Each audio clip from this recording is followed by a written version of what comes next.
There's another question. Usually some Arabs give certain signs of the Imam Mahdi. For instance, his name, his origin from among the Prophet's progeny, being from Arabia. Are these the principal signs for the Imam Mahdi? If not, what are the real signs for the advent of Al-Mahdi? You see, what are signs? Those who distinguish between one thing and another, or those who confuse things. First, this is what should be understood. If there is a sign, so-called sign, instead of leading you from darkness to truth, it leaves you halfway where you don't know whether it is darkness or truth. Then what is the purpose of that sign? Now, these scholars, I call them medievalists. They do not go all the way back to Hazrat Rasul Kareem Sallallahu Alaihi Wasallam and understand his prophecies in the light of the wisest of prophets, who spoke like Jesus Christ, sometimes in parables, sometimes in metaphors, but stop midway and look at the scholars born during the politicization of Islam in that period, who were very harsh in their attitude, very, sword-minded, trigger-happy people. So they understood Islam with reference to whatever they knew of that age. And the mullahs of today, I don't understand their attitude. Instead of going all the way back to Rasul Kareem Sallallahu Alaihi Wasallam and the Quran and trying to infer sensible, acceptable meaning with reference to this age, they return halfway and stop there and say, Mullah said this, Mullah said that, and that Imam said this, and that Imam said that. As he understood, he must have been right. And they destroy the whole thing with reference to the Quran and the Hadith, and they lose the meaning. Now, during that period, many traditions were in rotation. And those traditions, as I understand, if they contradicted each other, they could not be all true. If they apparently contradicted each other and you delve deeper into them, you could have found some system of reconciliation and compromise. But they did not bother about it. These ulama of that period, they accepted everything verbatim, word for word, exactly as it is. And they didn't bother to consider that this will create problems, contradictions attributed to Muhammad Sallallahu Alaihi Wasallam. And they didn't bother to see that these things can happen accidentally as well. How could you believe an imam to be from God if his name was Muhammad, if his mother's name was Amna, if his father's name was Abdullah, and he belonged to the progeny of Muhammad Sallallahu Alaihi Wasallam, if he happened to claim to be Imam Mahdi? This is the question. If these are really signs which do not confuse things, then there was exactly such an Imam born in Yemen. Why have you rejected him? Why don't you believe in him? Was it Yemen or Sudan? Sudan. The Mahdi of Sudan fulfilled these requirements. And unfortunately, he met with disaster ultimately and has become a part of history. So the question is, this is not only the one person, there are others who happen to have fulfilled these criteria. There is one Maulana Muhammad Jaunpuri of India. He also happened to fulfill this criteria. So if these traditions really speak of distinctive signs, then all Muslims who insist on these traditions must believe first on them. Forget about the Mahdi of the Qadian. But before that, these have already been fulfilled. Why do they reject them? So when they have rejected the sign, why do they demand this sign from us? The sign which they have already rejected? Yeah. Now you see the argument. يقول أمير المؤمنين أن العلماء ما هي الآية أو ما هي العلامة؟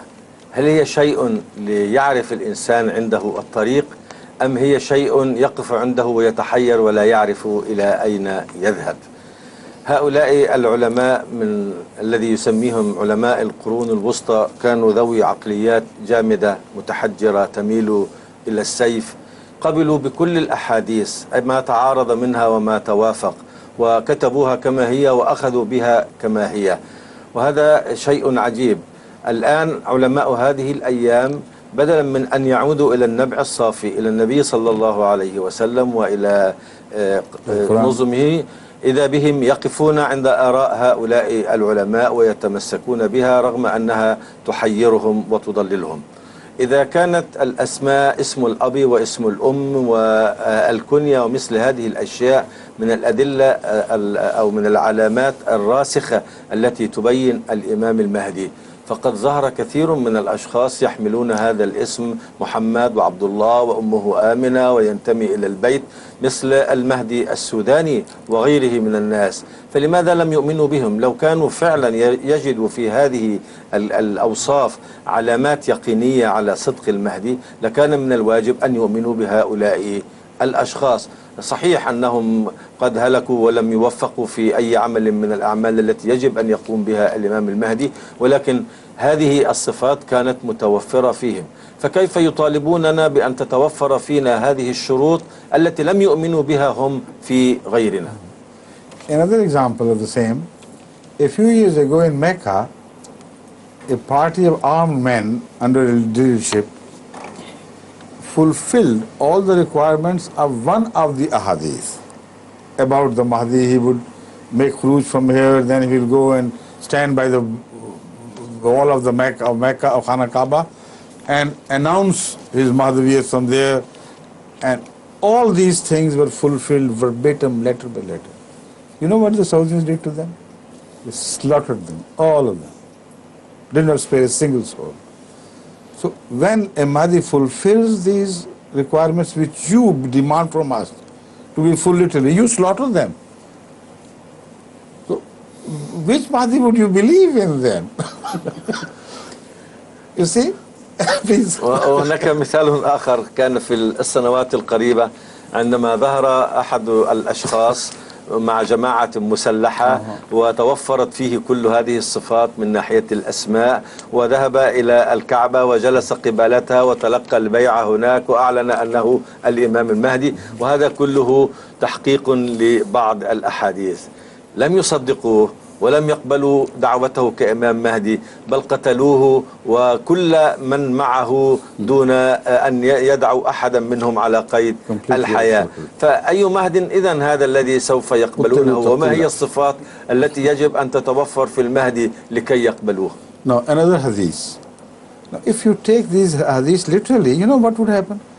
There is one hadith which tells us that yudfanu ma'i fi qabri. The Mahdi, and also it is said about Jesus Christ, yudfanu ma'i fi qabri. Now it's not by my side, it is fi qabri. Mudfanu ma'i may be misunderstood as by my side, but no, it's fi qabri, in my grave. Now they say, ask the mullahs from Pakistan, you know, they many times come and inquire from me. Said, where did Hazrat Mirza Sahib die? Where did he die? I said, in Lahore. Where was he buried? I said, in Qadian. You see, this is hadith. Yudfanu ma'i fi qabri. I said, all right. First of all, tell me, is there any one single Muslim today living who would dare anybody to open the grave of Hazrat Muhammad Rasulullah and bury anyone, whatever he is? He would rather die, slaughtered himself, than permit anybody to dishonor this grave. He said, no. I said, if somebody claims to be a Mahdi, would you permit him? Would you promise him that, all right, we'll bury you in that grave? No, what you will say would be a different thing. You will say, you are the Mahdi, okay. If you are the Mahdi, you must fulfill the traditions. And that means when you die, if you are buried in that grave, then we will accept you, not before that. All the life he is denied. poor man, see, as a false man, because the hadith is not fulfilled. When he dies as a false man, who would bury him in that grave? How on earth could you fulfill this? Use wisdom, common sense.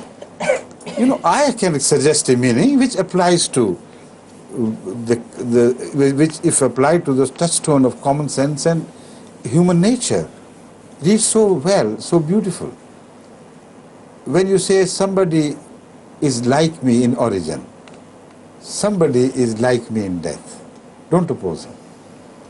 You can express it that as if my father is his father, my mother is his mother, my name is his name. Don't separate us as far as our birth and coming into the world is concerned. We come from the same source. This is an expression also in other languages. Yes. And when you say somebody dies my death, that is a holy death, there is nothing wrong with that. You say as if he is in my grave. In Urdu we say, will you be buried in his grave? Which means that do you have the same end as he has? So this could be the only meaning of these traditions. But they are not signs as separating the confusion from the clear truth. Because as I have expressed already, they lead from something to confusion, and insolvable confusion. After that, I'll quote a hadith, which I consider a sign. You can all criticize this if you please. You're invited to do whatever you like. Can we add to this the saying that he is from my progeny, he is from Fatima, my daughter? Of that, I'll come later. It's a separate question. Okay. Because I don't want to confuse it here. Yes, okay. يقول أمير المؤمنين لو أخذنا هذه الأحاديث بمنطقها الحرفي لخرجنا بأشياء غير معقولة. فمثلا الحديث الذي يقول عن الإمام المهدي أنه يدفن معي في قبري، وليس هناك شك في كلمة في قبري، ليس بجواري ولكن في قبري. فهل هناك مسلم على الأرض هذه الأيام أو في أي وقت آخر يقبل أن ينبش قبر النبي صلى الله عليه وسلم ليدفن فيه أي إنسان آخر سواء كان المهدي أو غير المهدي؟ وهناك بعض العلماء من باكستان يأتون إلى حضور ويسألونه أين متى المسيح الموعود؟ يقول في لاهور. وأين دفن؟ يقول في قاديان. يقول له ها هو الحديث يقول يدفن معي في قبري، فهو لم يدفن في قبري. يقول كيف يفكر هؤلاء الناس؟ هل ننتظر حتى يموت المهدي وندفنه في قبر النبي ثم نقبل به مهدي؟ لأنه إذا لم يدفن في قبر النبي فهو ليس المهدي. كيف سيكون الإيمان به؟ لابد هذه الأمور أن تؤخذ بالمعنى الذي يليق بها. ويرى حضور مثلا لو فهمنا هذا الحديث على أنه عندما يقول النبي صلى الله عليه وسلم أنه يدفن معي في قبري، كأنه يبين أن حياته حياتي وموته موتي، لا تفرق بيني وبينه في الحياة وفي الموت، ومعنى ذلك أن نطيعه بناء على اتباعه للنبي صلى الله عليه وسلم.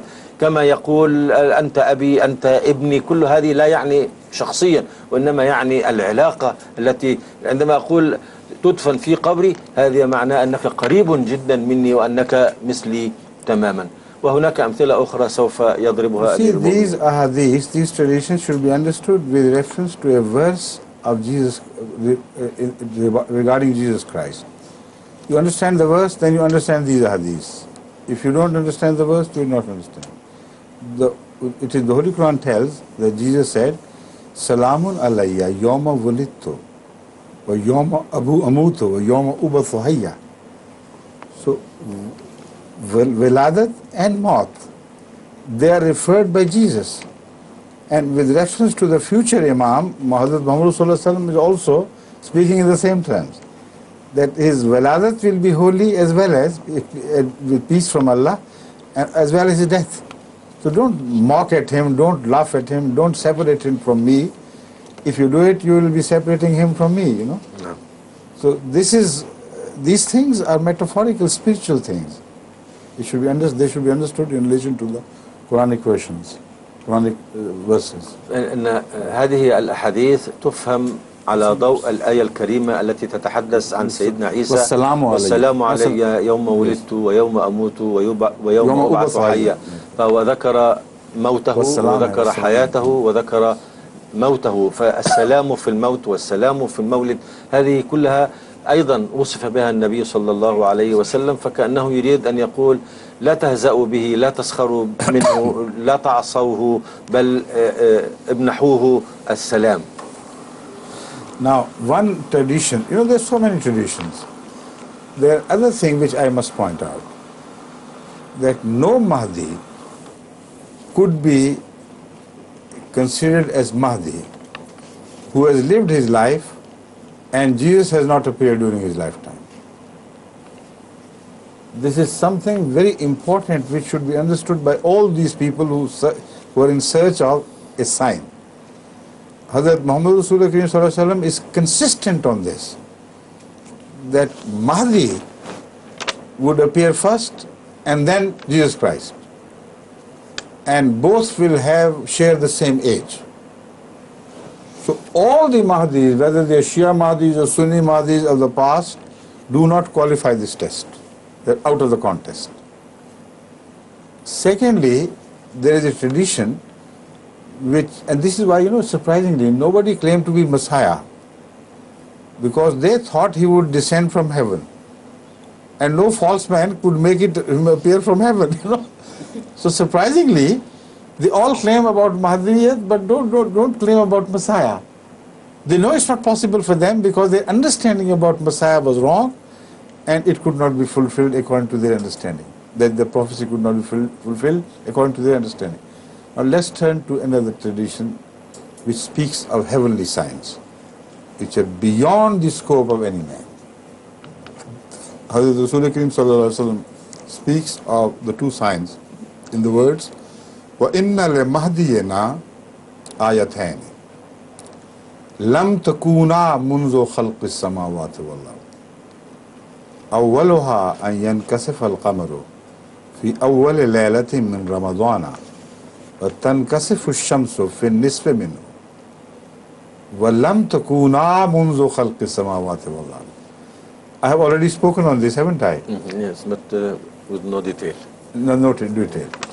So these are the two signs which could not have been, first of all, forged by anyone who used there were people who used to forge hadith.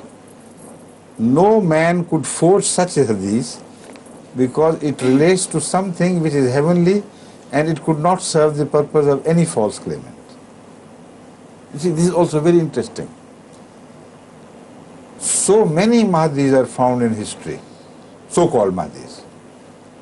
None of them, without exception, has shown the advent of Jesus Christ in any form. Is absolutely dumb and numb over it. So how could he be the same person? And none of them has pointed to these two heavenly signs, because man could not control the heavenly signs. They are only in the control of God. So because it did not serve the purpose of any false man, how a false man could imagine such a thing and for what purpose?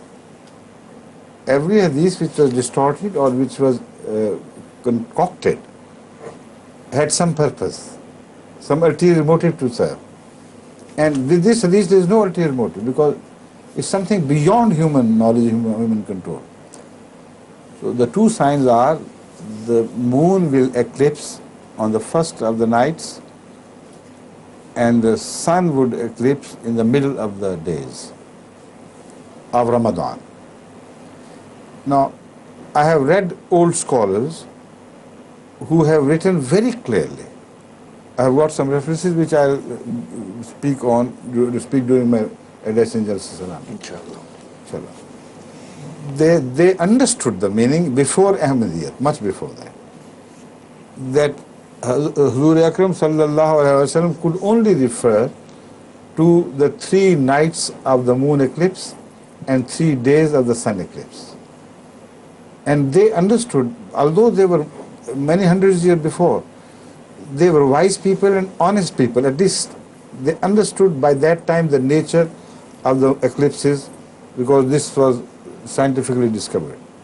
So with reference to that phenomenon, they say the moon can get eclipsed only in 3 nights, 13, 14 and 15. The sun can get eclipsed only in 3 days, 27, 28, 29. So they inferred from this, obviously, that Hazoor sallallahu alaihi wasallam must have been referring to 3 moon nights to be the first of the moon nights. Of these nights, the moon of the first night would eclipse. That is what they understood. And of the days of the sun, middle day was 29th, 28th, 27, 28, 29. So this is what they understood. And this is exactly how it happened. In 1894, full 5 years after Jamaat Ahmadiyya came into being in 1889, and the claim of Mahdiyyat was made. So surprisingly, this sign came to be fulfilled exactly like this.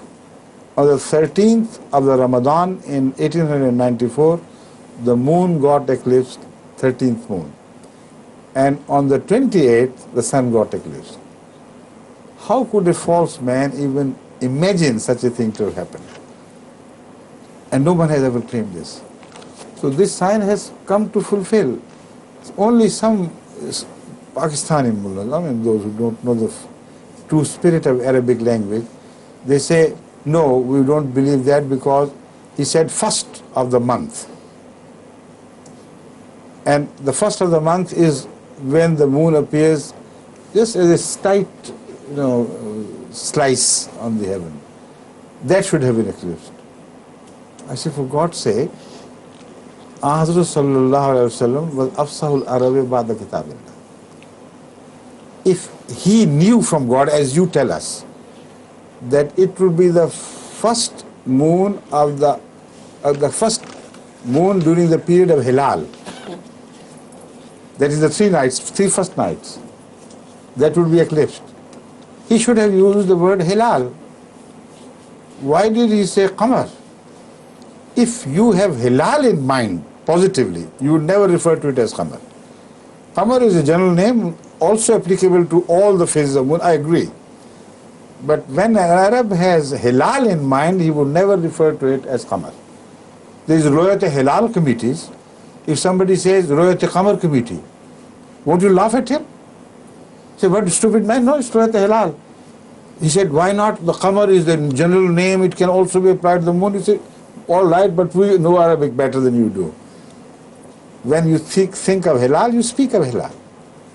So that is a sign that Rasulullah knew it was not Hilal, which was spoken of. It was some other night, which was the first of the eclipse nights which have been created by nature. So the sign is there. It's for the rest of the world, for the world to recognize it and accept, or to reject it as early people have been rejecting the signs of Allah. Right? I'm told the time is over now. So although the meeting becomes very short with you, I don't know why. Perhaps I take too long a time. But inshallah, we'll sit again. We'll meet again after Jalsa this time. Is it right? After Jalsa, inshallah. And we'll continue until all your questions, I hope, are resolved. Okay? So, but what about the translation? I will do the translation if Hazoor... Okay. We'll continue. We continue repeating. Okay.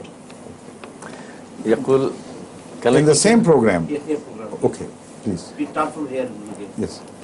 يقول أمير المؤمنين أن الآيات اليقينية هناك آيتان. الآية الأولى أولا هو أنه لا بد وأن يكون المهدي مع المسيح ابن مريم. الحديث النبوي الصحيح يصر ويؤكد على أن ابن مريم سيكون موجودا في عهد المهدي وسيتقابلان وسيصلي المسيح خلف المهدي. والعجب أن كل من ادعى المهدوية لم يشر أبدا إلى المسيح أو وجود المسيح، أو لم يدعي أحد بأنه المسيح الموعود. إذن كل هؤلاء لا ينطبق عليهم دعوى المهدوية. العلامة الثانية هي العلامة السماوية التي لا يستطيع أحد أن يلعب بها، وليست في يد البشر وإنما هي في يد الله سبحانه وتعالى. وهناك حديث عن النبي صلى الله عليه وسلم عن وجود آيتين للإمام المهدي لم تكون لأحد منذ خلق السماوات والأرض، أو لم تكون منذ خلق السماوات والأرض، وهي خسوف القمر في الليلة الأولى من رمضان وكسوف الشمس في الوسط منه. وهذه الآية لم يستخدمها أي أحد من الذين ادعوا المهدوية، لأنها لم تحدث لأحد منهم. كما أن هذه الأحاديث لا يمكن أن تكون من وضع أحد، لأن الأحاديث الموضوعة أو المزورة تكون تعتمد على الكلمات ولمصلحة أحد من الأشخاص، ولكن مثل هذا الحديث ليس في مصلحة أحد، لأنه ليس هناك من يستطيع أن يتحكم في الخسوف والكسوف ويأتي بهما في وقت معين، ولذلك لم يستخدمهما أحد من الذين ادعوا بالمهدوية. ولكن الإمام المهدي والمسيح الموعود عندما حدثت هذه الآية حدثت تماما بحسب ما وصف النبي صلى الله عليه وسلم، وعندما كان هو يدعي بأنه الإمام المهدي وأنه المسيح الموعود. هناك بعض من ينكر حدوث هذه الآيات رغم وقوعها، معتمدا على أن الهلال لابد أن ينخسف في الليلة الأولى من رمضان. كيف ينخسف الهلال؟ الهلال لا يكاد يرى في ذلك الوقت.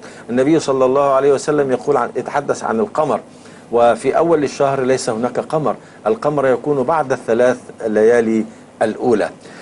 من أراد أن يقبل بهذا المعنى فهذا عناد لا نعرف كيف نتفق معه، ولكن على أي حال لقد تحققت تماما في حالة المسيح الموعود والإمام المهدي، فعلى العالم أن يتنبه لها ويؤمن بها، ومن يكفر بها فكثيرا ما كفروا بآيات واضحة مثل هذه.